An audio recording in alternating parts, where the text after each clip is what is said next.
The symptoms of urinary incontinence are the loss of urine when laughing, coughing, and sneezing, or the loss of urine with a sudden urge to have to go to the bathroom. Urinary incontinence affects many women, but it becomes more common as women age.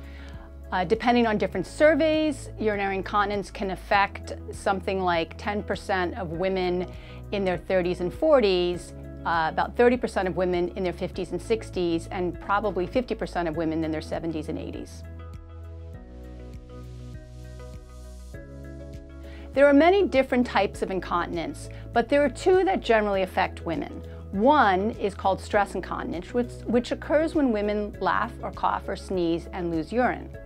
The second is urge incontinence, which occurs when women lose urine, and it is associated with a sudden urge to have to go to the bathroom and they can't make it to the bathroom in time.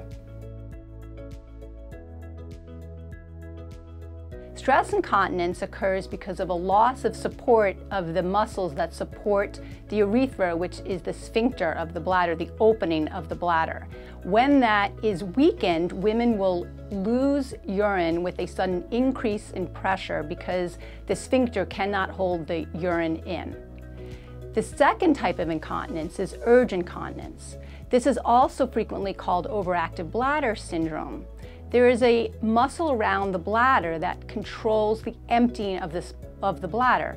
This muscle should never squeeze until the woman is on the toilet, but sometimes it squeezes randomly, leading to urge incontinence. If you have mild incontinence, there are many things that can be done for prevention and even treatment. One of the most important things is to work on your Kegel exercises or pelvic floor muscle exercises. The pelvic floor muscles span the bottom of the pelvis and they support the urethra and the bladder. By keeping these muscles strong, you can prevent incontinence or even treat mild incontinence. There are many things that can be done to prevent urge incontinence. Pelvic floor muscle exercises definitely have a role, but even more important is watching your intake of certain types of beverages. Coffee, caffeinated beverages, alcohol, and citrus beverages are very irritating to the bladder, so you should avoid these to improve urge incontinence symptoms.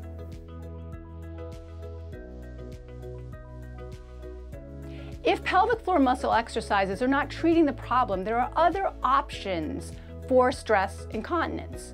One are different types of devices that can be put in the vagina to help support the urethra and prevent leaking with an increase in pressure with coughing. There are also surgical options with a very high success rate. If dietary changes and pelvic floor muscle training is not helping your urge incontinence, there are other treatment options, including medications, as well as Botox injections into the bladder. The good news is there are many treatment options for urinary incontinence. Here at Mount Sinai, your doctor will help you decide which option is right for you.